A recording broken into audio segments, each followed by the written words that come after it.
Hello, Helen here. Welcome back to my channel. I've just purchased this delicate mandala die from Altenew, and I'm going to do some ink blending with it today. Did you know that you can use a die as a stencil? This die is really intricate, and I ended up using my metal shim on my cutting machine, but it still didn't cut perfectly. And I've got a little trick that I do when I've got these really delicate dies.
Can you see there's some areas in the middle and also to the right hand side that just haven't cut through properly? I put a piece of extra cardboard, and you've got to make sure that you've rip all the edges so that you don't get any harsh lines on your die cutting, and I put it over the area that's not cutting well, and I run it through again, and it just gives the pressure in the right sort of area that you need it without leaving marks or anything on your die, and it works really beautifully. So that's a little trick for you.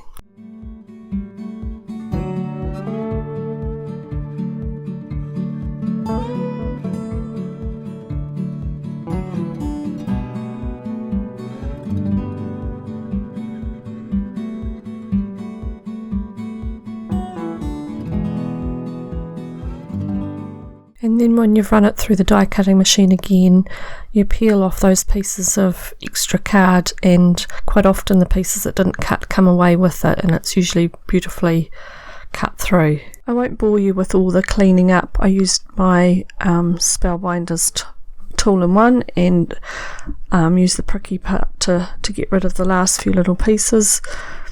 And then once it's all tidied up, this is what it looks like. Isn't it beautiful and delicate and intricate?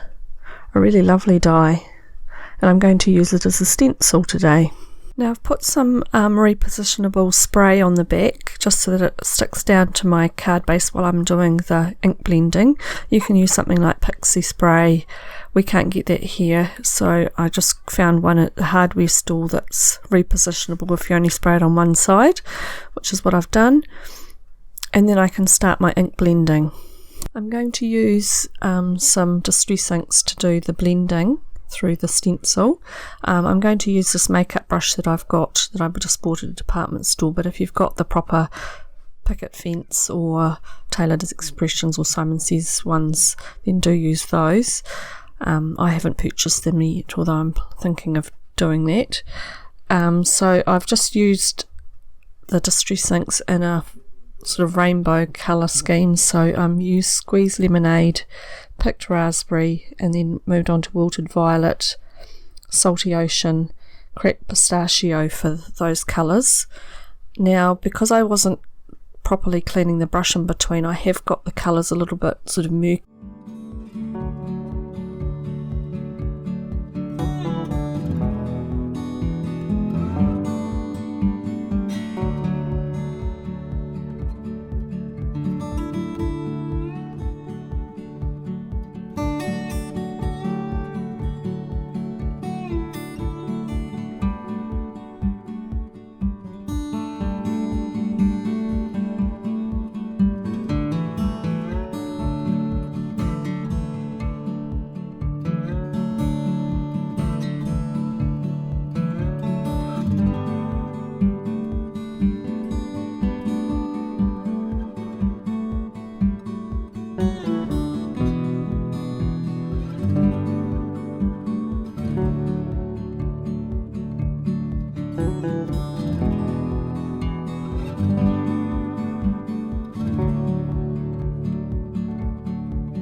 So I went over all the colours again because I thought it was just too muted, and brightened each one of them back up again.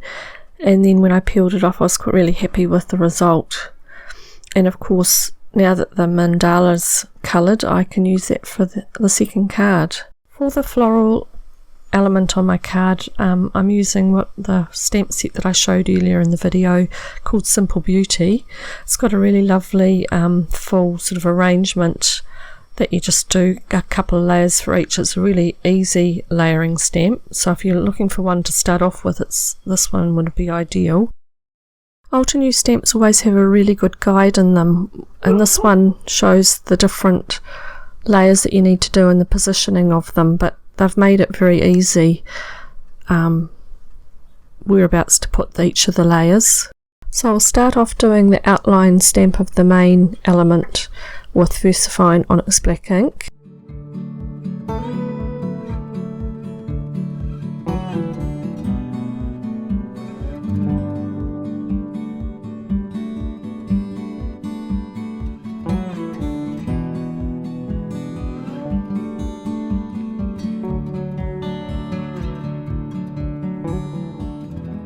I show you doing the layering stamps for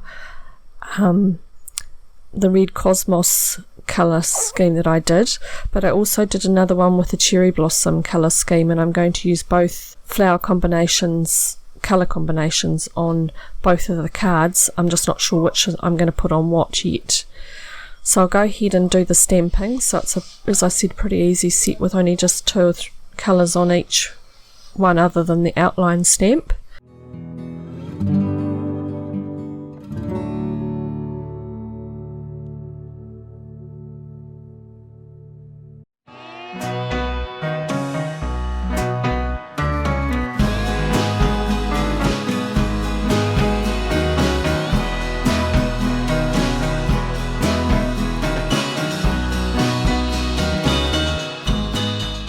I said I used the Red Cosmos set. I actually only used one colour out of that, and that was the Ruby Red, and then I used the Cotton Candy out of the 4 scoop set, and that's for my main flower. And then for the leaves I've used Mountain Mist and Lagoon.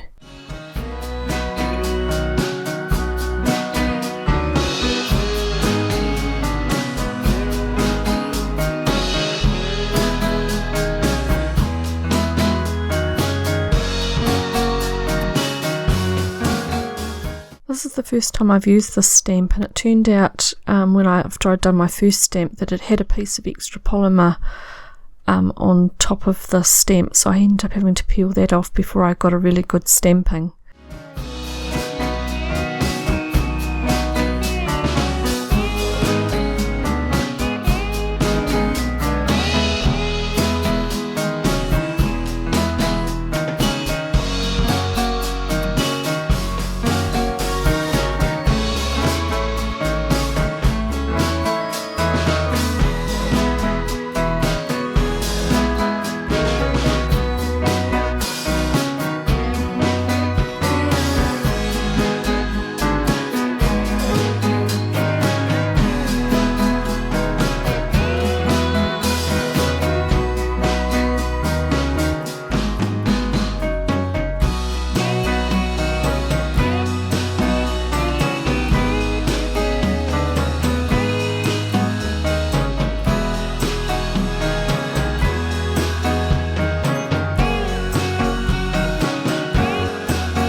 So I fussy cut out both versions of the flower element, and I'm just deciding on which one I'm going to put on which card.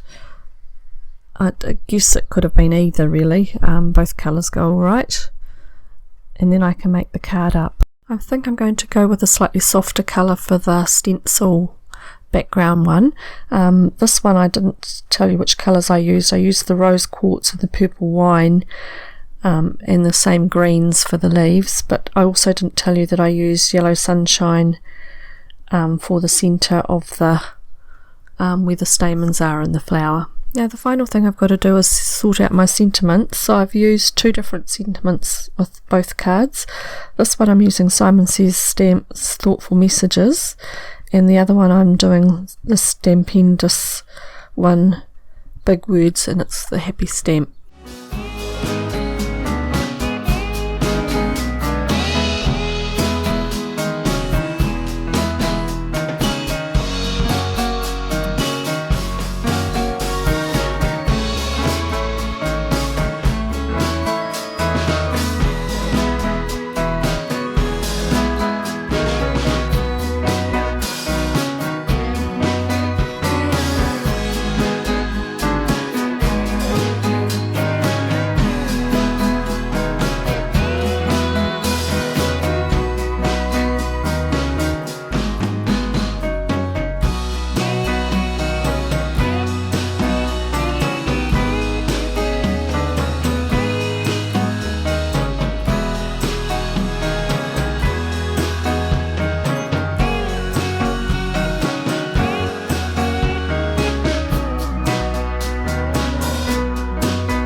Once the stamping and embossing's done, I can trim the narrower sentiments down with a craft knife and metal ruler.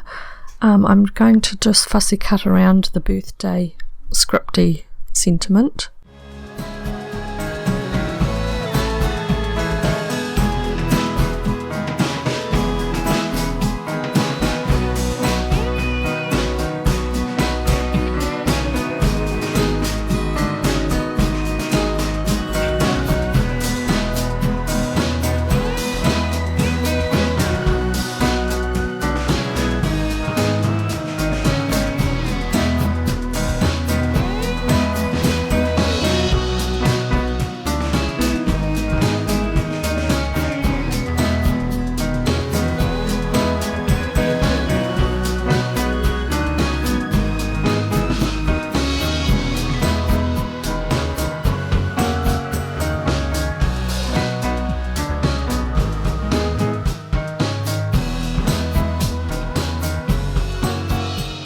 Lastly, I'm going to pop some foam tape on the back of the two sentiment parts and the flower element for the stencil background card, and then that'll be that card finished.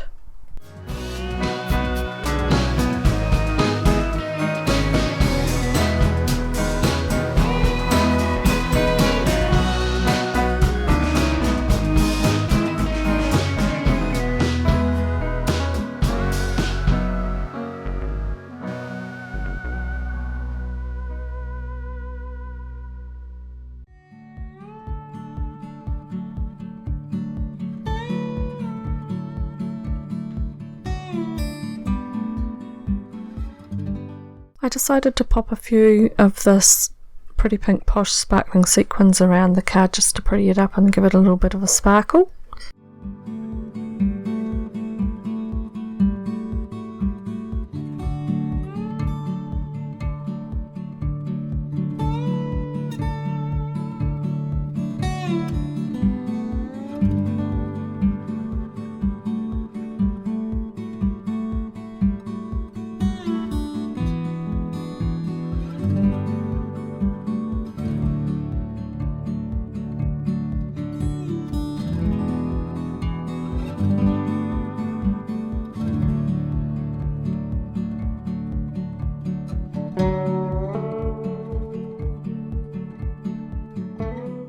For the second card, I decided to keep that really simple. I've got the mandala that's already had the blending on it, overhanging the card, and I'll stick that down with some glue, just dots all over it on the back. And then once that's stuck down, I'll trim off the excess off my card base, and then just again foam tape on the back of the flower element and the sentiment raised up with a bit of foam tape. And that's just a really simple card, that one.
And again some sparkling sequins are dotted around that one, and then that's that card finished. So 2 cards out of 1 die cut.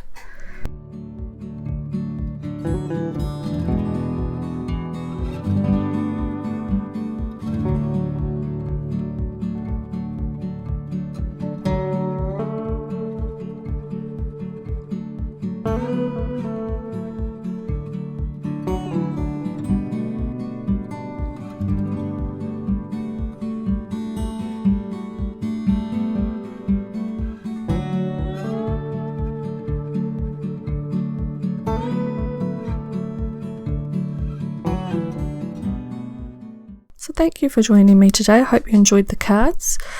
I hope it inspired you to maybe just look at your die cuts or dies that you might have in your stash and see whether any of the ones you have might be suitable for doing stencils, especially things like background plates and things like that.